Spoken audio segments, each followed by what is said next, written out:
This is their last hurrah at the Asia Cup, and how well have Hong Kong, China done against Sri Lanka was expected to completely steamroll this side of newbies. But Murali Kartik will tell us why that assumption was not fair. Because a good solid start. Yep. I think Zishan was the aggressor there. He was the one who took that initiative.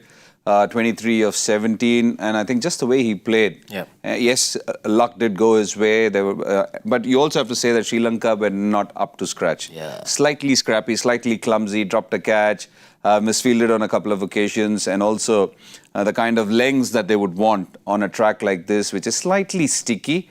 I think they will be disappointed that they've allowed Hong Kong to get to 62.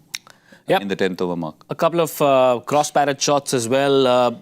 The inexperience was writ large, it was evident, but they can take enough credit for being where they are at the halfway mark. Not bad at all. Yeah, absolutely. I think, as I said, the initiative taken by Zishan, he was actually not happy with Anshuman Rath on a couple of occasions when he wanted the second and Anshuman Rath wasn't ready for it. Anshuman Rath is actually doing a U. He's playing the sheet anchor role there, 28 of 28, which is understandable. You don't mind that, given the way the pitch has played the last 3 times. But the most important thing is that all of us thought that they'll be steamrolled. That's the word you started with.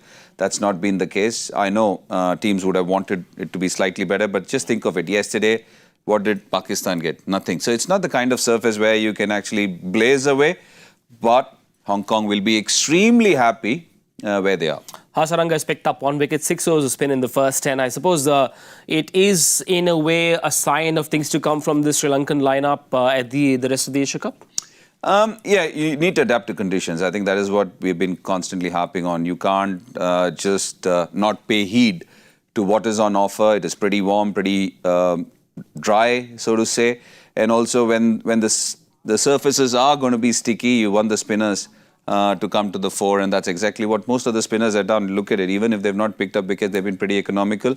I don't need to tell you that spinners are the most intelligent breed, but you need to pay heed to the conditions, and that's exactly what Sri Lanka have done. You mentioned that they've not picked Pathirana today, and they've gone for Tikshana instead. So yeah, it's a good call, and they would want a better showing in the second half or the back end of this innings. Right. Only my prediction of 101 runs for this Hong Kong-China lineup is alive. I suppose Murali Kartik and Simon Dole underballed a little bit. How far do you see this lineup going in the back 10? Look, it's very difficult to predict right now. The kind of start they have, they should be at least getting 130, 135, 140 if they can. Yeah. Because wickets in hand, they've had a decent measure of what the surface is doing. And that's why Anshuman Rath is crucial. You've taken time, 28 of 28. You make sure you don't give it up. If they can reach 140, the likes of the captain Yasim Murtaza and Kinchit Shah can bowl a fair bit of spin, and perhaps they will give themselves a shot.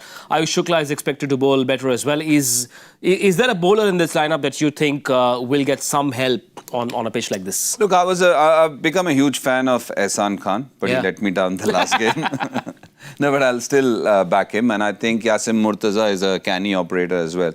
So these 2 spinners should find these conditions suitable and helpful. Sri Lanka will be hoping to wrap this up quickly. Hong Kong, meanwhile, in their last game at the Asia Cup, will want to score as many as possible. Regardless of whatever happens, the 2 of us and Mr. Dole from London will see you on Cricbuzz Live at the end of it. Bye for now.